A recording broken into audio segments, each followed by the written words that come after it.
and welcome to the Please Subscribe show. I'm your host, Cole, and there's Linda. So Johnson, he accelerated the Vietnam War. That means he stirred it up. So when Johnson stepped down, a Satanist took office, which is known as Gerald Ford. He was very evil. And he is the one that implemented the child support laws, which he was elected the same time of your mother's birth? Is that correct? You said there was the same birthday. No, it was not now. The weather. The weather's at 85 degrees. But you said something about your mother's birthday. It was, oh, you don't want to give out your mother's birthday? Okay. Anyway, regardless, Johnson took office and created the child support laws, which is evil, because of a response on how he thought, the hippie generation was out of control. They were trying to have a baby boom. They already had a baby boom before. There's nothing wrong with baby. See, my grandfather didn't have to worry about child support laws. He was coming out of World War II. They didn't implement that until after Vietnam, and it was a messed up law. And it's been a messed up law because it's always been something in the back of my mind before I decided to have children. And I think it was created the same reason why China will only allow you to have one child, or they'll abort the other children. It's a real messed up thing. And I think it's connected. If you'll listen, it's connected to abortion because of how people think about children. They think of money.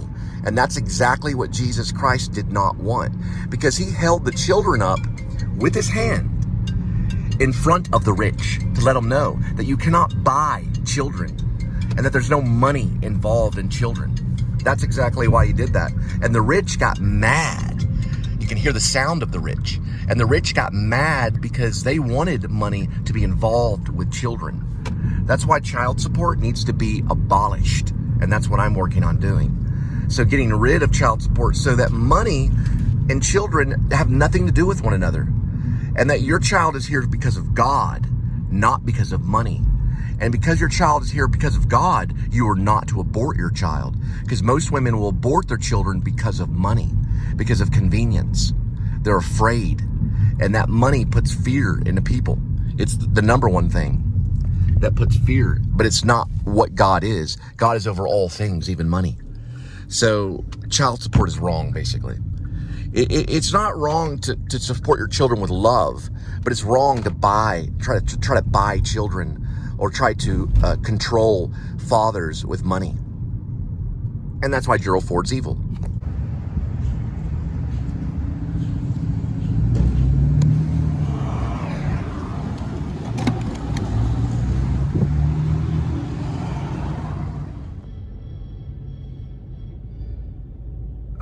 So I wanted to talk about the Men Too movement, which actually was created, to be honest, by women in Hollywood. But women were upset that powerful men, especially producers, for example, Harvey Weinstein got in trouble because they were taking advantage of women sexually in the workplace at Hollywood, called couch auditions and other things. And they were tired of being abused. Well, the Men Too movement, which is MEN2, starts with an MEN2, is a movement that has to do with men that are taking advantage by women, but not Hollywood, the government, which is a more serious thing. Because remember, men are shipped off to war at times. They're used as soldiers. There's nothing wrong with that. There's nothing wrong with a man going and dying for his friends. It's actually in the Bible. There's no better honor than someone that were to die for your friends. Sorry, I don't want to go into a Dutch angle like that because I got to turn the steering wheel. I don't have a lot of time to create these. But the idea behind it is that, see, as a father, you are held liable to be a father. But if the woman abandons you or leaves, and then you're stuck with the bill, and then the government comes pressing on you and threatens to, seize you and take away your freedom over just an attempt at becoming a father, an attempt of having a family, and the woman not liking it, I think that's abusing the man and using the man as like a paycheck, and then putting his social security and his future and his freedom on the line. It's always been in the back of my mind before I attempted to even have children, because I have 3 children. So I always in my 20s thought, well, if it doesn't work out, then I got to pay child support. And this all came out in 1974, 1973, 1974, around that time. I don't know exactly when it was implemented. I got to look it up. But Gerald Ford was in office, and he decided, well, you men, if you don't pay, or, payment became an issue in marriage. So it was like, if you don't pay your child support, then you got to face the man and do some time, that kind of thing. And it doesn't seem, it didn't seem logical, really, but they felt it was, so they enacted it as a law. And now, if you get married, it doesn't work out, it becomes kind of like the end of the world. And a lot of guys I've talked to, they see themselves as losers. Sorry, I'm trying to eat a pizza here. They see themselves as losers. There's a guy that I talked to over the phone, and he basically kind of calls himself a loser, and calls himself he calls himself a felon, all this horrible stuff. And really, he's just trying to be a father. So I believe in good and evil, and I believe that there is a God and that there is a devil. And I think it's the way the devil uses his craft to make a father feel fatherless, or to make a father at least feel ashamed. And you should never be ashamed of being a father. So I think the law should be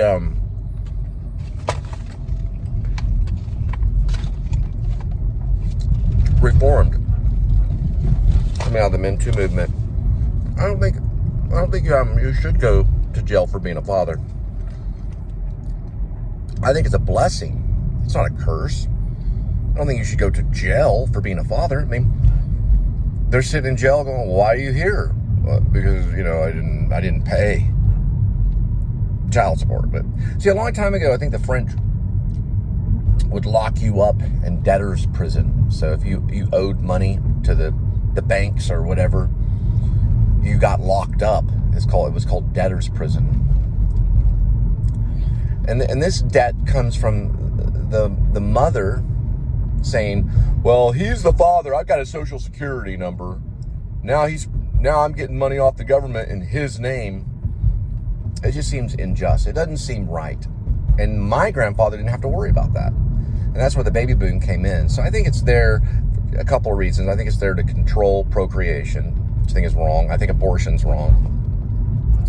And abortion's, big time does it because if a woman feels inconvenient, like, oh, well, I don't feel like having the child right now, so we're going for the abortion.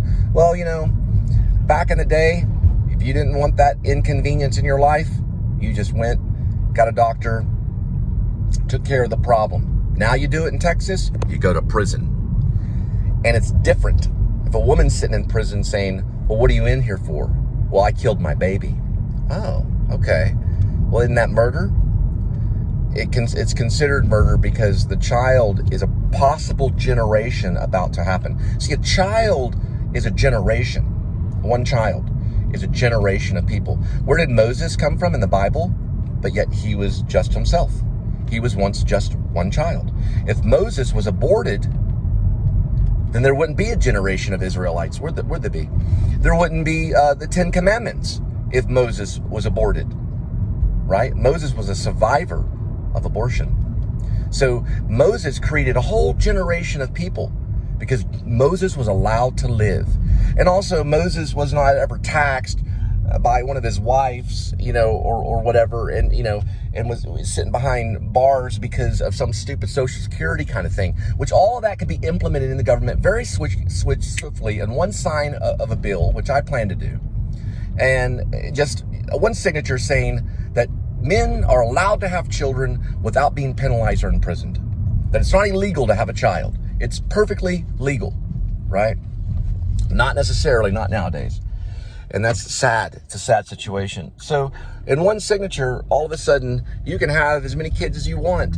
And what it's going to do is it's going to bring families together. Because the wife is not going to use the father as like a paycheck. Well, I better... Because a lot of times they think that they should divorce in order for financial means to be met. They think that's the right thing to do. And the girlfriends are behind it. Well, in the Men Too movement, we feel that it's wrong. Just like we also feel abortion is wrong. So these convenience things are going to be, not going to work out because people are going to rebel against it. And it could be one of the reasons inflation is having a problem with inflation, is forcing people now to have to make a great amount of money. Well, there's nothing in the Bible says that you have to be a rich man, but it's put a burden on my shoulder to where I feel that I have to be. And there's a rich father and there's a poor father, but I haven't read that book and I need to read that book. But anyway, these are just some things that I was throwing out there because I always see myself as one day possibly running for presidency. So I think it's a great dream. And also a lot of actors have, and it's hard to do, it's hard to campaign, but I certainly can do it. There's different ways that you can.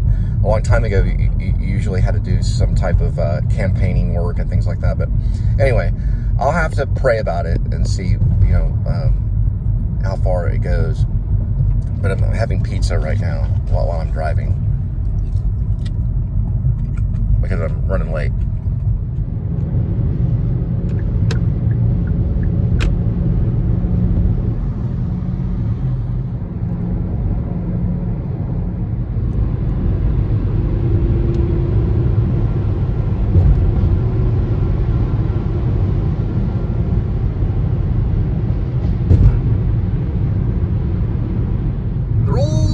From New Mexico, and they're from Florida over there.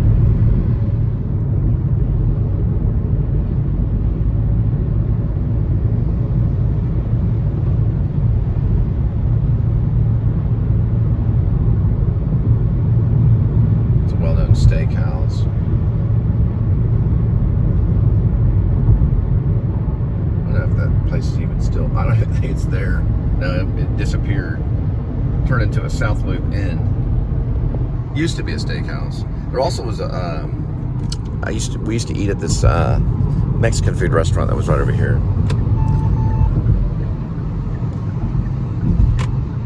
Panchos. They called it Panchos. So my very first marriage, this was the road that I used to always turn on to get to where we lived. And I don't know. I may have time afterwards to go by where I first. Well, the first place I ever lived after I got married, and I took my first wife to this movie theater right here behind Waffle's house, this Waffle House, to see Secret Window, which later we ended up in a divorce. But that was the movie theater that we went to. Still there today, AMC. This is Rendon Crowley Road. Also, when we moved into this little townhome in Crowley, it was the first time I ever got a hold of a PS2, PlayStation 2. I became kind of a intense gamer for about four or 5 years until I finally just, stopped gaming altogether.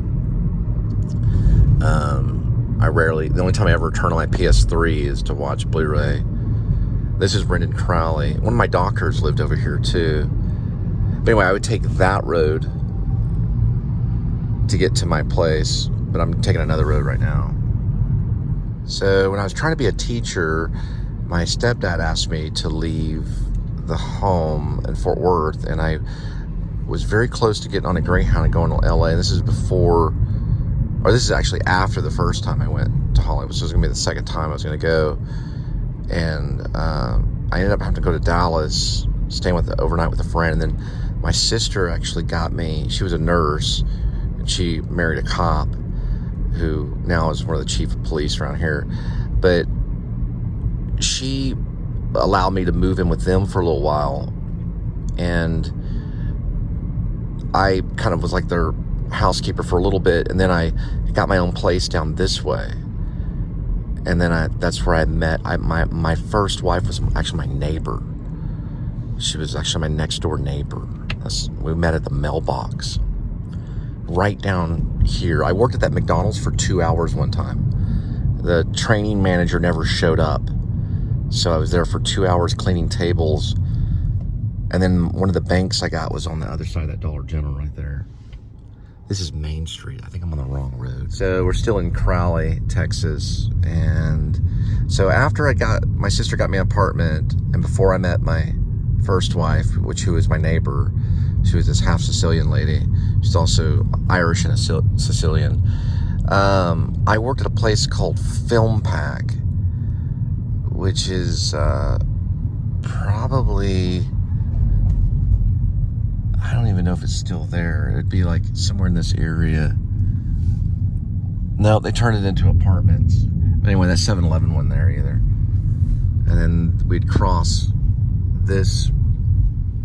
Nope, Film Pack is still there. Oh, Film Pack is still there. It's on the other side of the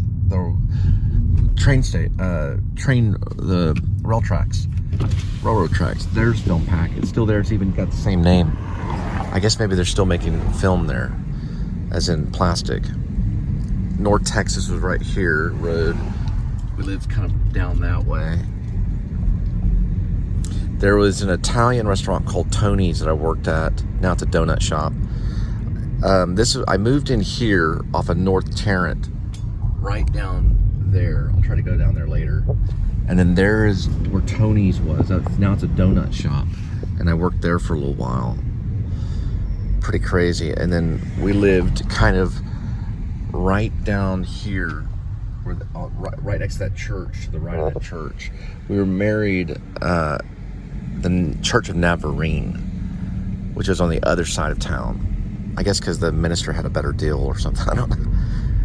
Or I think her father knew the minister. I think he was his neighbor. It's a long story. But this road was kind of a well-known road too. There's Ash Lane right here, or Ash Street. Ash Street.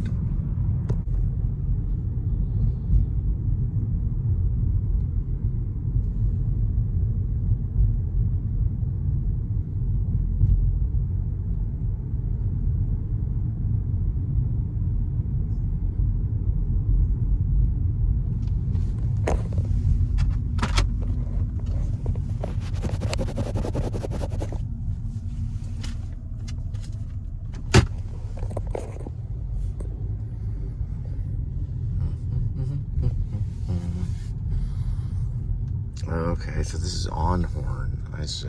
It's in the corner, somewhere around here.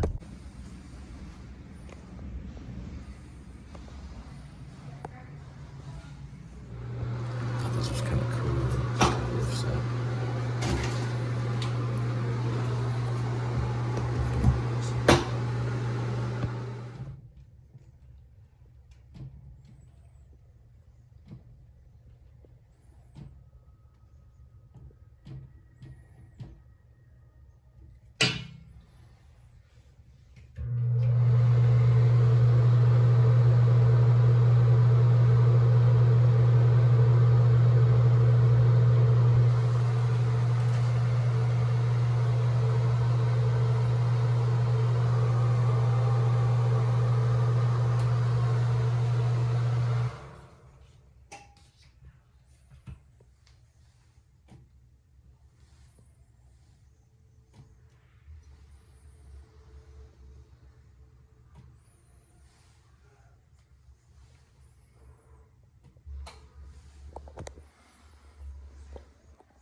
It's moving around for a minute.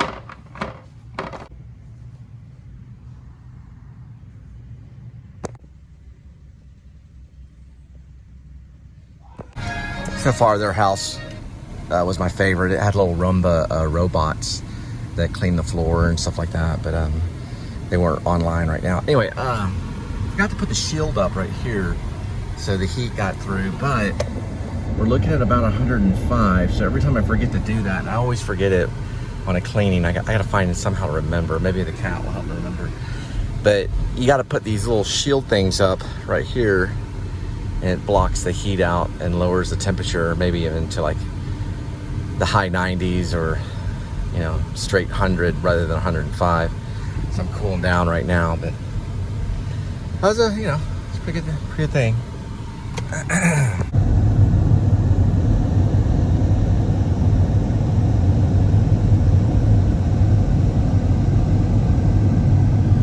Guess I can go by where I used to live. I gotta find it though, it's kind of hard. They changed this road a little bit, and that sign used to not be there.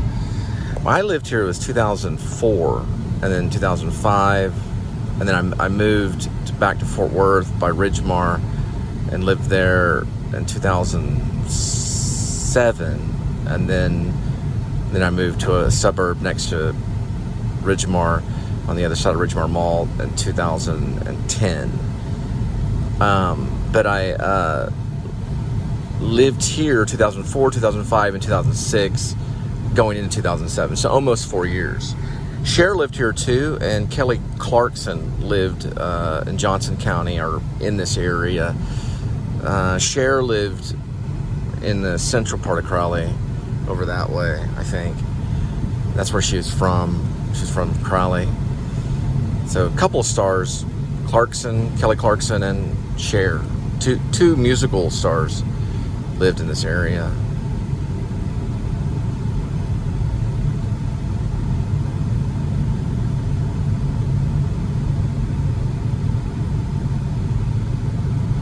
These are new apartments right here. They had a triple homicide. My brother-in-law was, well, he was one of the cops on duty. Now the chief, one of the chief of police, but he was on, I think, national television for one of the triple homicides. I think it was like between 2015 or so. I remember seeing it on TV. It happened in Crowley. They had a candlelight service out in front of the house of where it happened. I don't know any details about it, but it happened in the Crowley area, or in Crowley. It's pretty crazy. Made the news and everything. Don't know much about it though. I don't know the whole details of it. I just know it was there, and I saw it on television. I was gonna get a refill, and I had this Cliff Bar right here, but I just realized I had some Mountain Dew in here. I don't know.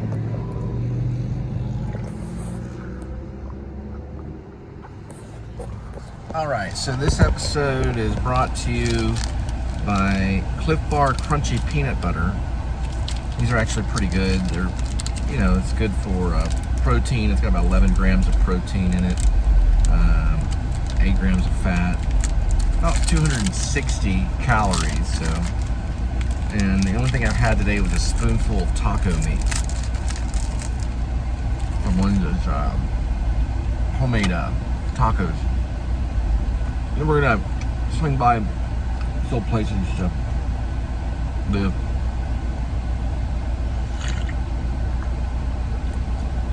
Swing by one of the factories I used to work at. I've done some factory work.